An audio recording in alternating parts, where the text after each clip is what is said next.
They never once suggested anybody was to blame. In fact, they encouraged us to continue with the climb.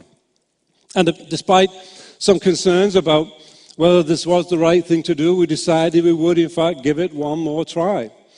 And 2 days later, on the day of the cremation, we sent a team of volunteers back up into the mountain to repair the damage to the route that had been caused by the avalanche. And it was on that day, on this ladder in the ice, that a second accident occurred, in which one of our Canadian climbers was to die under a block of ice as it collapsed. This was the place I described earlier when I said we'd been crossing that bridge of blocks jammed in the neck of the crevasse, and down below there was a big hole. On the day of the accident, there were 4 people passing through this very precarious place. Blair Griffiths was climbing the ladder in the foreground. 3 feet below, looking up and waiting his turn to climb, was Rusty Bailey. And over to the right were 2 more people, Dave Reed and one of our native Sherpa porters.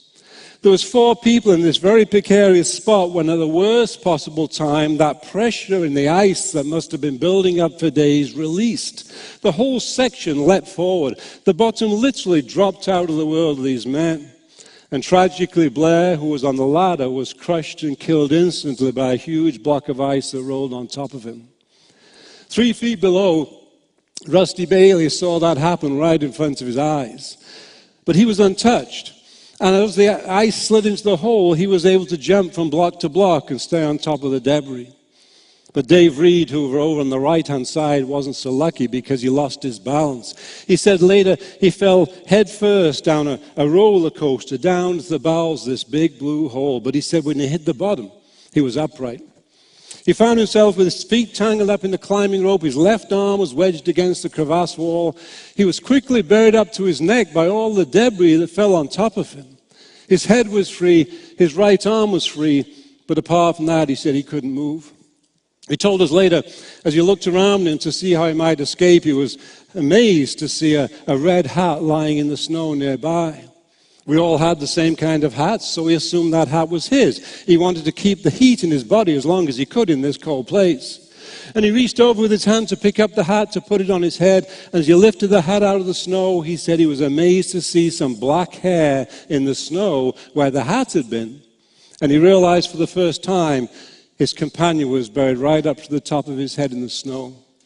With his free hand, he was able to scrape the snow away from the face. The Sherpa spat out snow and ice. His lips were turning blue, started to breathe, opened up his eyes, seeing where he was, and at that point started the panic, and the 2 of them were fighting in this quicksand of snow and ice. And it was at that moment that Rusty Bailey heard the noise. Rusty, the man who stayed on top of the debris. He was able to scout around, find an opening, and they were able to escape. And the real significance of this story is that night, the 3 survivors went back down to base camp, to that safe, secure place where they could recover below the dangers. And in that emotional time where he had literally been within inches of losing his life that day, in that emotional time, Dave Reed made a decision. And that decision was to leave the expedition. He said, I've been so close to dying today, I don't want to take this chance anymore. I'm going to go home where it's safe. And I think we can all empathize with the emotional turmoil that must have been going on in his head, where only hours before he'd almost died under collapsing blocks of ice. But 2 days later, he was to change his mind and go back on the mountain. And subsequently, in fact, he nearly went all the way to the summit. I think it took him those 2 days to divorce himself from the emotion of that incident.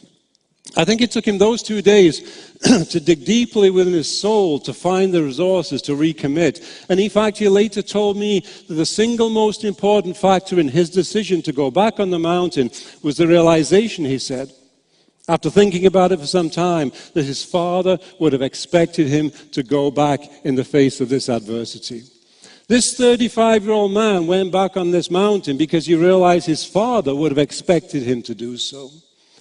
Now, what I think he's talking about here are one of his core values, or his basic beliefs, that form the roots of our commitment to our goals in life. And that's why it's important that organizations like Beatbody, coaches such as yourselves, have values and beliefs that we can all share and articulate and use to motivate other people.